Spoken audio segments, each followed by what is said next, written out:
Welcome to state talk. BJP జాతీయ ఉపాధ్యక్షురాలు Mahabubnagar MP DK అరుణ ఉన్నారు ఇవాళ స్టేట్ టాక్లో గెస్ట్గా.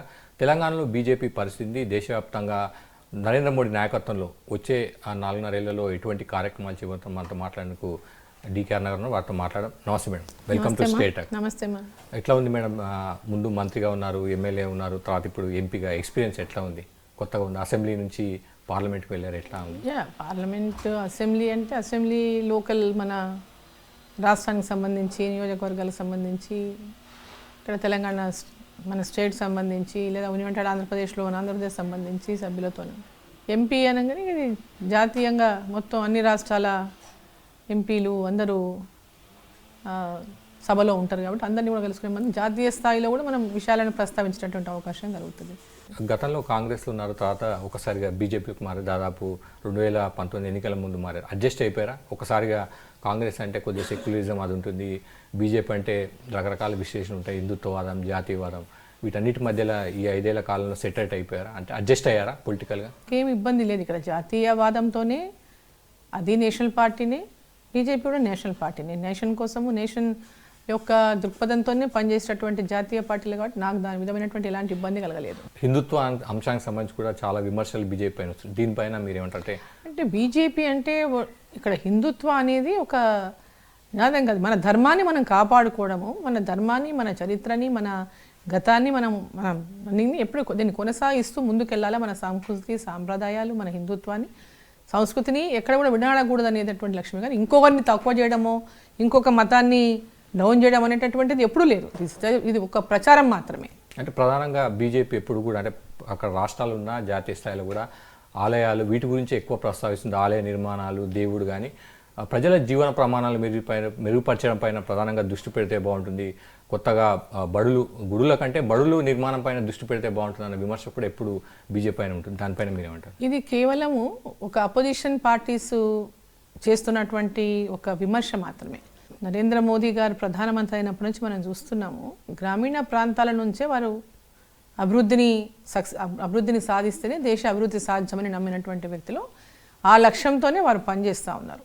వాజ్పేయి గారు ప్రధానమంత్రిగా ఉన్నప్పుడు గ్రామీణ సడక్ యోజన కానీ, నేషనల్ హైవేస్ కానీ, అంటే దేశం యొక్క కనెక్టివిటీని పెంచుతూ దేశమంతా కూడా అభివృద్ధి జరగాలనేటటువంటి తీరుతో వారు ఏ విధంగా పనిచేశారో వారి స్ఫూర్తితో మోదీ గారు కూడా ఇంకా ముందుకెళ్ళి మొత్తం గ్రామీణ ప్రాంతాల నుంచే అభివృద్ధి సాధ్యమైనాడు. ప్రతి ఒక్కరూ ఆర్థికమైనటువంటి వ్యవస్థను పటిష్టపరిచినప్పుడే, ప్రతి బీదవాళ్ళు ఆర్థికంగా పైకొచ్చినప్పుడు, ప్రతి ఒక్క చోట ఈ యొక్క అంటే ఈరోజు డెవలప్మెంట్ విషయంలో గ్రామీణ ప్రాంతాల నుంచే జరగాలి. అది గ్రామీణం నుంచి పట్టణాల నుంచి ఈ విధంగా జరిగినప్పుడే దేశం అభివృద్ధి చెందని నమ్మినటువంటి వ్యక్తి ఆ దిశలోనే ఈరోజు వారు పనిచేస్తున్నారు.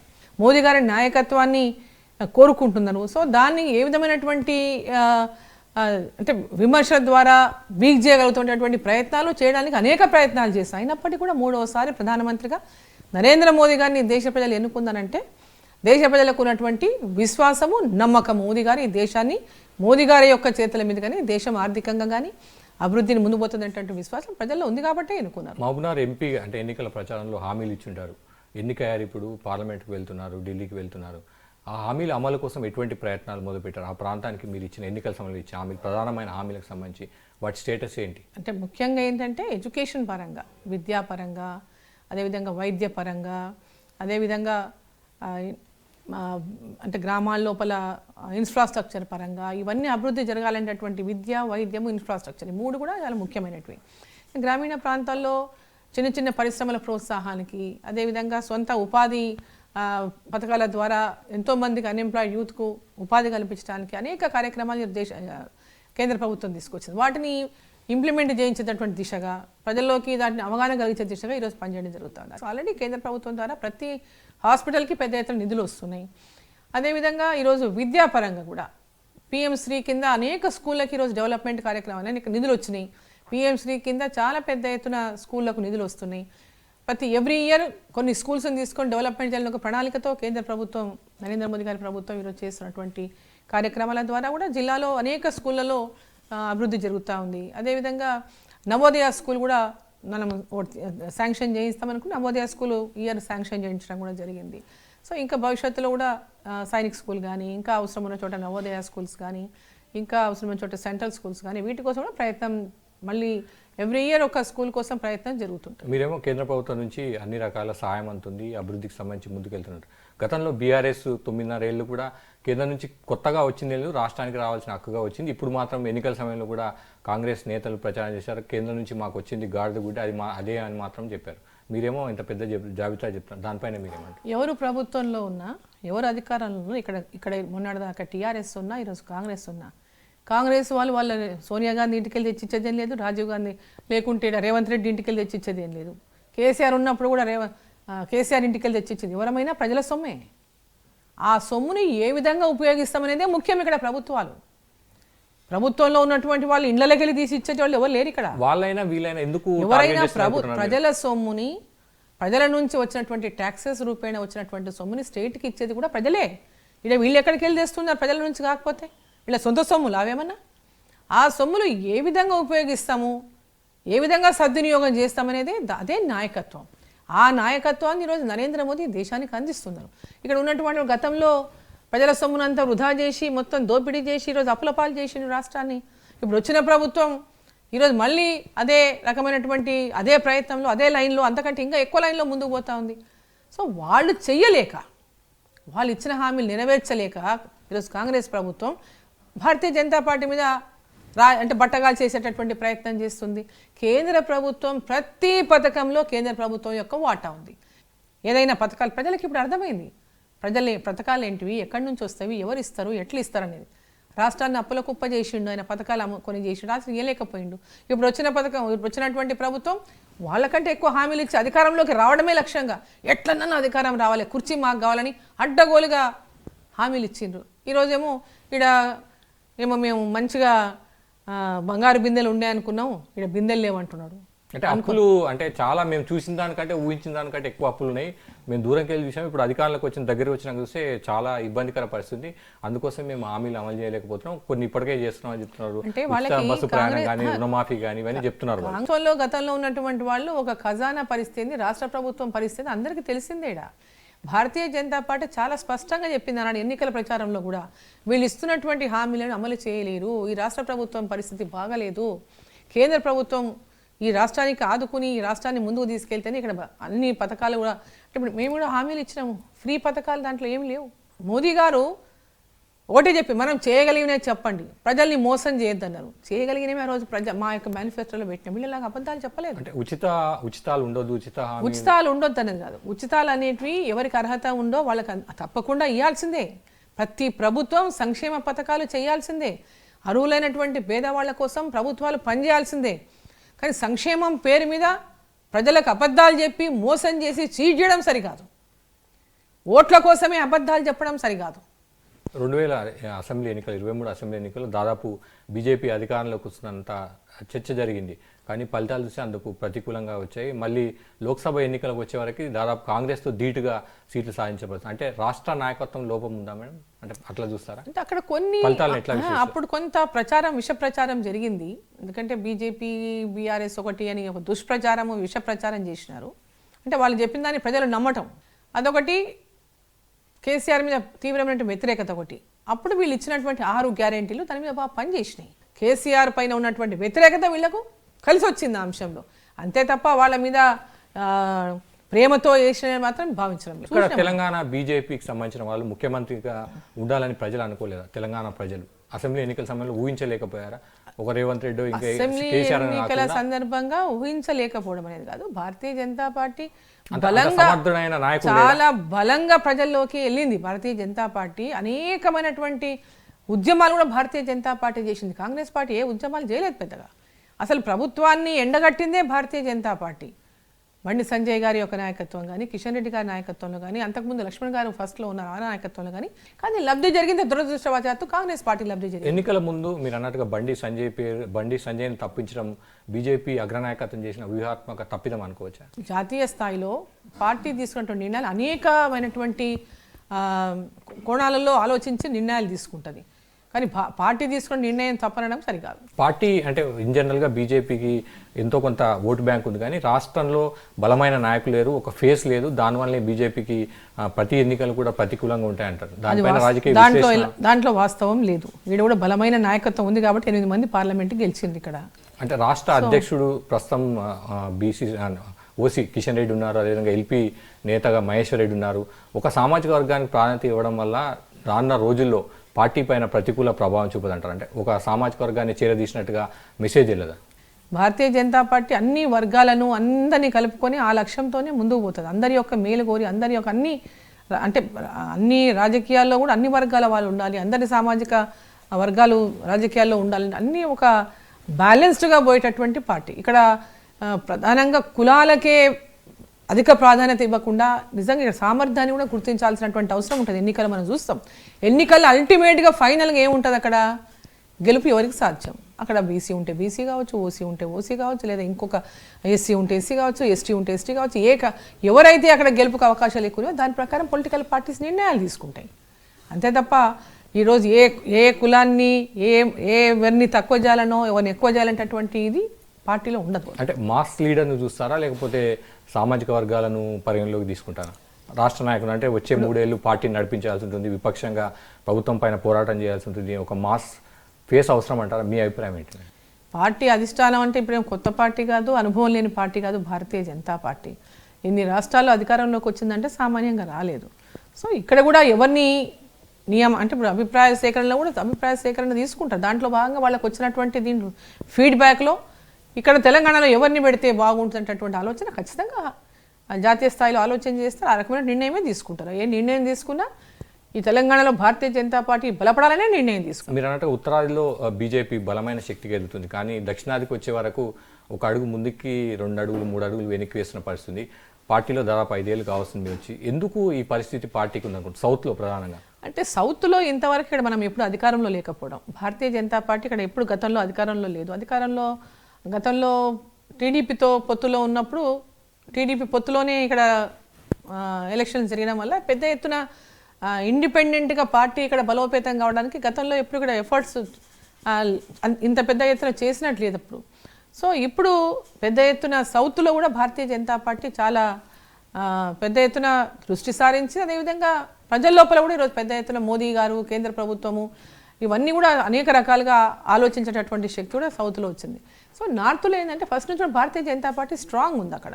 సో మన దగ్గర కొన్ని ప్రాంతాల్లో కొన్ని బ్లాక్స్లో అట్లా భారతీయ జనతా పార్టీ గతంలో, ఇప్పుడు ప్రతి చోట గ్రామానికి ప్రతి ఊరికి కూడా ఈరోజు ప్రతి బూత్లో కూడా భారతీయ జనతా పార్టీ బలోపేతం అయిన విషయాన్ని మనం చూస్తున్నాం ఇవాళ. సో కాబట్టి తప్పకుండా భారతీయ జనతా పార్టీ తెలంగాణ రాష్ట్రంలో కూడా అధికారంలోకి ఖచ్చితంగా వస్తుంది. ఆ దిశతోనే భారతీయ జనతా పార్టీ నిర్ణయాలు తీసుకుంటారు. అల్లు అర్జున్ ఎపిసోడ్ విషయంలో బీజేపీ ప్రధానంగా కాంగ్రెస్ ప్రభుత్వాన్ని టార్గెట్ చేసింది. మీరు కూడా చాలా సీరియస్గా రియాక్ట్ అయ్యారు. రేవంత్ నీకు కూడా సమయం వస్తుంది, కక్ష సాధింపు సరికాదు అన్న అంశాన్ని మీరు ప్రధానంగా లేవతారు. చట్టం తన పని తాను చేసుకుపోతుంది అన్నది వాళ్ళ వాదన. అక్కడ జరిగినటువంటి సంఘటన ఎవరికైనా బాధాకరమైన సంఘటనని. మనం ఒక పొలిటికల్ ర్యాలీస్లో పోతుంటాం, ఎన్నో పొలిటికల్ ర్యాలీస్ చేస్తాం, అప్పుడు కూడా ఇటువంటి ఎన్నో సంఘటనలు జరిగినాయి. ఎన్నో సంఘటనలు ఎన్నో పేర్లతో సహా చెప్పడం అవసరం లేదు ఇక్కడ.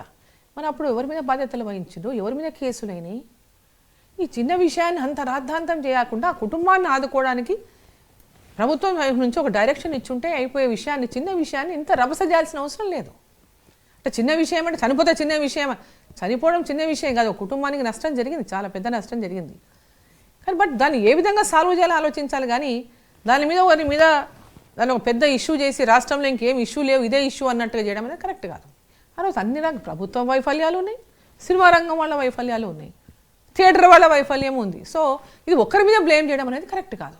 సో దాన్ని అనవసరంగా అంత పెద్ద అసెంబ్లీలో అంతసేపు మాట్లాడేటటువంటి ప్రజల సమస్యలన్నీ పక్కన పెట్టి, ప్రజల ఇష్యూస్లన్నీ తను ఇచ్చిన హామీలు కానీ తను ఇచ్చినటువంటి వాటి మీద డిస్కషన్ జరగకుండా చెప్పకుండా ఒక అంశాన్ని పట్టుకొని దాన్ని రాజకీయం చేయడం అనేది సరికాదని చెప్పినాం. హామీల అంశాన్ని ప్రస్తావించారు. దాదాపు 21,000 కోట్లతో రుణమాఫీ చేశామని వాళ్ళు చెప్తున్నారు. ఉచిత విద్యుత్ సంబంధించి చేస్తున్నాము, గృహ వినియోగానికి సంబంధించి అంటారు, ఉచిత బస్సు ప్రయాణం సంబంధించి చేస్తున్నాం అంటారు. ఇలా ఒక్కొక్కటి చేస్తూ పోతున్నాం అంటున్నారు. మీకేమనిపిస్తుంది మేడం, వచ్చే 4 ఏళ్ళలో వాళ్ళు ఇచ్చిన హామీలన్నీ అమలు చేసే కెపాసిటీ వాళ్ళకు ఉందనిపిస్తుంది? ఏడాది పాలన పైన మీ అభిప్రాయం? ఇప్పుడు వీళ్ళు ఇచ్చినటువంటి హామీలు ఏవో కొంతమందికి ఇచ్చేసి ఇంకా మేము ఫుల్ఫిల్ చేసేసినాం అనడము కరెక్ట్ కాదు. వాళ్ళు అన్నటువంటి లక్ష్యం ఎలాంటి కండిషన్లు లేకుండా రుణమాఫీ చేస్తామన్నారు. ఏం చెప్పిండ్రు, మీరు బ్యాంకులలో పోయి తెచ్చుకోండి, ఒక్కొక్క 2 లక్షలు నేను వచ్చినాక రుణమాఫీ చేస్తా అని చెప్పిండ్రు రేవంత్ రెడ్డి గారు. మాట వాస్తవమా కాదా? ఈరోజు మాటలు మార్చేసి ప్లేట్ ఫిరాయిస్తే ఎట్లా? మీరు ఏమొచ్చినా మేము నిరంతరం ఇచ్చిన మాట నిలబెట్టుకుంటాం, ఎలాంటి కండిషన్ లేకుండా రైతు భరోసా ఇస్తామన్నారు అన్నమాట వాస్తవమా కాదా? ఈరోజు కండిషన్లు పెడుతున్నారు. మీరు కేవలం అధికారంలోకి రావడానికే హామీలు ఇచ్చింది తప్ప వాటిని నెరవేర్చమనేటటువంటి దృష్టి పెట్టలేదు. ఎట్లనన్నా కుర్చీ రావాలంతే, ఏమైనా అబద్ధాలు చెప్పాలా. వారి ఇంటర్వ్యూలో అబద్ధాలు చెప్పిన అధికారంలోకి రావడానికని అంటే ఇంతకంటే ఎక్కువ ఏముంటుంది? ఒక ముఖ్యమంత్రి గారు తాము చెప్పినవన్నీ అబద్ధాలని ఆయన ఒప్పుకున్నాడు కదా, అధికారం కోసమే అబద్ధాలు మాట్లాడమని చెప్పింది కదా వారు. ఇటీవల కాలంలో తెలంగాణ క్యాబినెట్ ఒక నిర్ణయం తీసుకుంది. పాలమూరు రంగారెడ్డి ప్రాజెక్టుకు ఆ పార్టీకి సంబంధించిన సీనియర్ నేత సుధీన్ జైపాల్ రెడ్డి పేరు పెట్టింది. దానిపైన మీరు రియాక్ట్ అయ్యింది మేడం, జిల్లాకు సంబంధించిన సీనియర్ నేతగా ఏమంటారు దానికి సంబంధించి? దానికి పాలమూరు రంగారెడ్డికి జైపాల్ రెడ్డి గారి పేరు పెట్టడం సమంజసం కాదు. దాన్ని నేను తీవ్రంగా ఖండిస్తున్నా, వ్యతిరేకిస్తున్నా కూడా. పాలమూరు రంగారెడ్డి ప్రాజెక్టుకు జైపాల్ రెడ్డి గారు చేసినటువంటి కృషి ఏం లేదు, వారి పాత్ర కూడా లేదు దాంట్లో. జైపాల్ రెడ్డి గారు సమైక్యవాది, వారు ప్రత్యేక తెలంగాణవాది గారు, వారు సమైక్యవాది. సో తెలంగాణ కోసం, పాలమూరు రంగారెడ్డి కోసం ఎప్పుడైతే పోలవరానికి జాతీయ హోదా దాంట్లో విభజన చట్టంలో పెట్టినారో, మరి పాలమూరు రంగారెడ్డికి ఎందుకు పెట్టలేదు? పోనీ నిజంగా పాలమూరు రంగారెడ్డికి వారు విభజన చట్టంలో పాలమూరు రంగారెడ్డి కూడా జాతీయ హోదా కలిగి ఉండాలి, ఇవ్వాలని చెప్పి వారు పెట్టినుంటే, మీరు ఈరోజు పెట్టినుంటే తప్పేం లేదు. అసలు ఆ రోజు వారి పాత్ర ఏమీ లేదు దాంట్లో. మేము కష్టపడి, మేము పట్టుబట్టి, మేము సాధించి, రిటైర్డ్ ఇంజనీర్స్ అందరూ మాకు సలహాలు ఇచ్చి, సూచనలు ఇచ్చి, మా ఫాదర్ చిట్టెం నర్సిరెడ్డి గారి యొక్క పాత్ర జిల్లా ప్రాజెక్టుల వెనక ఎంతో ఉంది. ఈరోజు భీమా కావచ్చు, నెట్టంపాడు కావచ్చు, కొల్వకుర్తి కావచ్చు, కోయిలసాగర్ కావచ్చు, ఈ పాలమూరు రంగారెడ్డి ప్రాజెక్టు రావడానికి కావచ్చు, వారి పాత్ర ఎంతో ఉంది. ఈరోజు మర్చిపోయింది కాంగ్రెస్ పార్టీ ఆయనని. 2005లో కాంగ్రెస్ పార్టీ ఎమ్మెల్యేగా నక్సలైట్ల కాల్పుల్లో చిట్టెం నర్సిరెడ్డి గారు, ఆయన కుమారుడు చిట్టెం వెంకటేశ్వర గారు ఇద్దరు ఆ కుటుంబం నుంచి ప్రాణాలు పోగొట్టుకొని, వారితో పాటు ఇంకా అనేక మంది 9 మందికి పైగా ఆ రోజు ప్రాణాలు పోగొట్టుకుంటే ఆ సంఘటన వీళ్ళ కనీసం గుర్తు కూడా లేదు. జిల్లా నుంచే ముఖ్యమంత్రి ఉన్నాడు, మరి ఆయన గుర్తు లేదా? పాలమూరు ప్రాజెక్టు కోసం పట్టుబట్టి జీవో ఇప్పించిన వ్యక్తిగా అందరూ ఎంతోమంది నాకు సూచనలు ఇచ్చారు. అది ఎట్టి పరిస్థితుల్లో మీరు తీసుకుంటేనే, మా ఫాదర్ చెప్పేటోడు, ఎట్టి పరిస్థితుల్లో వెనకాడకుండా దీన్ని సాధించుకోవాలని. అయినా సరే దురదృష్టవశాత్తు ఆయన 2005లోనే నక్సలైట్ల కాల్పులో చనిపోయాడు. కాంగ్రెస్ పార్టీ అధికారంలో ఉన్నప్పుడు కాంగ్రెస్ పార్టీ ఎమ్మెల్యేగా తనతో పాటు తన కొడుకును కూడా తీసుకుపోయాడు. ఇంతకుముందు రేవంత్ రెడ్డి గారు చెప్పిన గతంలో జైపాల్ రెడ్డి గారు మెట్రోని తీసుకొచ్చినని, మెట్రోకి పెట్టుకోవాల్సి ఉంటుంది మీరు. నేను వచ్చినాక, అధికారంలోకి వచ్చినాక మెట్రోకు జైపాల్ రెడ్డి గారు పేరు పెడతానని పెట్టాల్సి ఉంటుంది మీరు. దానికి ఎవరు తప్పు పట్టే వాళ్ళం కాదు. కానీ జిల్లాల రాజకీయాల్లో అసలు వ్యక్తులనే మర్చిపోయి, త్యాగం చేసిన కుటుంబాన్నే మర్చిపోయి, త్యాగం చేసిన వ్యక్తులనే మర్చిపోతే ఇదెక్కడ? రాష్ట్ర కేబినెట్ నిర్ణయం పైన మీ వైఖరి ఎలా ఉండబోతుంది? అంటే ఇప్పటికే నిర్ణయం తీసుకున్నారు, మీరేమో సరికాదన్న అభిప్రాయాన్ని వ్యక్తం చేస్తున్నారు. వాళ్ళు పునరాలోచించుకోవాలి, అక్కడ ఉన్నటువంటి మంత్రులు కూడా పునరాలోచించుకోవాలి. వాళ్ళు చేసింది సరైన చర్యనా కాదా వాళ్ళే పునరాలోచించుకోవాలి. అక్కడ ఉన్నటువంటి మంత్రులు కానీ, ఇప్పుడు నల్గొండ ఉత్తమ్ కుమార్ రెడ్డి గారు, వెంకటరెడ్డి గారు, వాళ్ళ జిల్లాలో ప్రాజెక్టులు ఉంటే పెట్టండి పేరు, తప్పులేదు. అక్కడ కూడా ఎంపీ గెలిచారు కదా వారు. నల్గొండ జిల్లాలో కూడా ఎంపీగా ఉన్నారు 2 సార్లు. మామనార్లో ఎట్లా 2 సార్లు ఉన్నారు, అక్కడ కూడా 2 సార్లు ఉన్నారు. మరి చిట్టెం నర్సిరెడ్డి గారిని ఎట్లా మర్చిపోతారు మీరు? ఆయన చేసిన ప్రాణ త్యాగం ఎట్లా మర్చిపోతారు మీరు? ఆయన కుటుంబానికి జరిగిన అన్యాయాన్ని ఎట్లా మర్చిపోతారు మీరు? ఇది న్యాయం కాదు కదా. నేను అడిగేది అన్యాయం అయితే చెప్పమనండి. రాష్ట్ర బీజేపీ అధ్యక్ష ఎన్నికల ప్రక్రియ కొనసాగుతుంది. మీరు ఎన్నికల రేస్లో ఉన్నారా? అధ్యక్ష పదవి రేస్లో ఉన్నారా? అంటే పార్టీ అధిష్టానం ఆదేశిస్తే, నిర్ణయిస్తే పదవి స్వీకరించడానికి సిద్ధంగా? పార్టీ అధిష్టానం ఏ నిర్ణయం తీసుకుంటే మేమందరం కూడా అదే నిర్ణయానికి కట్టుబడి పనిచేస్తాం. నేను పార్టీ చేసిన నిర్ణయానికి కట్టుబడి భారతీయ జనతా పార్టీని ఈ రాష్ట్రంలో పోయినసారి అవకాశం దూరమైన ఖచ్చితంగా ఈసారి తెలంగాణ ప్రజలు భారతీయ జనతా పార్టీ రావాలి నెక్స్ట్ అని కోరుకుంటున్నారు. సో ఖచ్చితంగా ఆ దిశగా మేమందరం కూడా కలిసిమెలిసి పనిచేసి భారతీయ జనతా పార్టీ అధికారంలోకి తెచ్చేటటువంటి విధంగా ఈ ప్రభుత్వ వైఫల్యాన్ని ఎండగడుతూ కలిసికట్టుగా పనిచేస్తాం. మీరు కలిసికట్టుగా పనిచేస్తాం అంటున్నారు. బీజేపీలో ఉన్న 8 మంది ఎమ్మెల్యేలు చెరో దారి చూసుకుంటున్నారు, ఒక్కొక్కరు ఒక్కొక్క అంశాన్ని లేవనెత్తున్నారు, సమిష్టిగా పోరాటానికి ముందుకు రావడం లేదు, అంతర్గత కుమ్ములాటలు పదే విశ్లేషణలు వినిపిస్తున్నాయి. దానిపైన మీరేమంటారు మేడం? ఏ కుమ్ములాటలు లేవు, ఎలాంటి కుమ్ములాటలు లేవు. ఇక్కడ ఎవరి అభిప్రాయం వాళ్ళు వ్యక్తం చేసినప్పుడు డిఫరెంట్ ఒపీనియన్స్ని దాన్ని డిఫరెంట్గా చూపించేటటువంటి ప్రయత్నం చేస్తారు. అది కరెక్ట్ కాదు. ఒపీనియన్స్ ఎవరిపైనా డిఫరెంట్ ఒపీనియన్స్ వాళ్ళు బాజాబ్తా వాళ్ళు షేర్ చేయొచ్చు.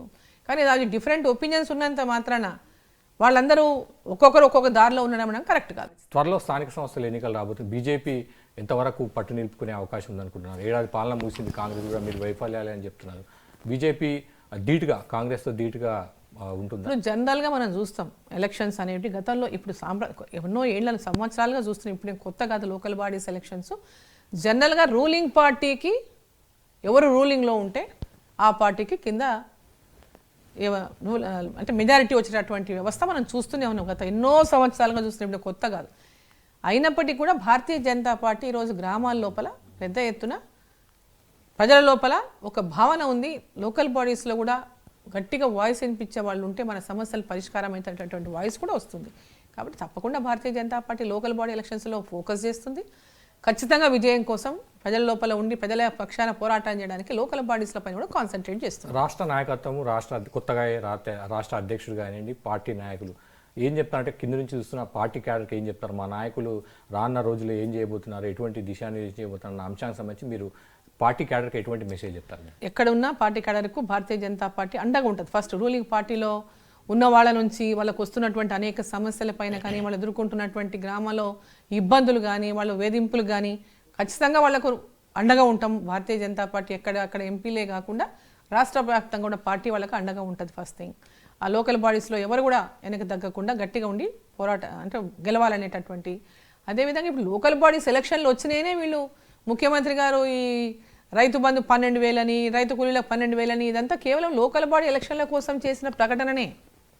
ఈ ఎన్నికల్లో వాళ్ళు గెలవలేరని, గ్రామాల లోపల పెద్ద ఎత్తున వ్యతిరేకత వస్తున్నదని, ఇంటెలిజెన్స్ వాళ్ళు ఇచ్చిన రిపోర్ట్లకు ఆధారంగానే వీళ్ళు ఏ విధంగా ముందుకు పోనేటటువంటి దీంతోనే ఇవాళ ఈ లోకల్ బాడీస్ ఎలక్షన్ల లోపల ఎట్లనన్నా దీన్ని ఇంప్లిమెంట్ చేయాలి, కొంతనన్నా చేయకపోతే మనకు తీవ్రమైన వ్యతిరేకత వస్తుందని తోటి మంత్రులు అందరూ చెప్పడం వల్లనే ఈరోజు మిగతా అన్ని ఆపైనా సరే ఇప్పుడు అయితే ముందైతే ఇవ్వాలా రైతు భరోసా దానికి వచ్చింది. అది కూడా ఇవ్వలేము కాబట్టి తగ్గిస్తున్నాము అనేటటువంటి మాట చెప్తారు. రేపు ఎలక్షన్లు అయిపోయాక ఇక లేదని చెప్పినా ఆశ్చర్యపోనక్కర్లేదు. ఓకే, ఇది డీకే అన్నతో స్టేట్ టాక్. వచ్చే వారం మరో గెస్ట్ స్టేట్ టాక్లోకి వెళ్తాం. Thank you.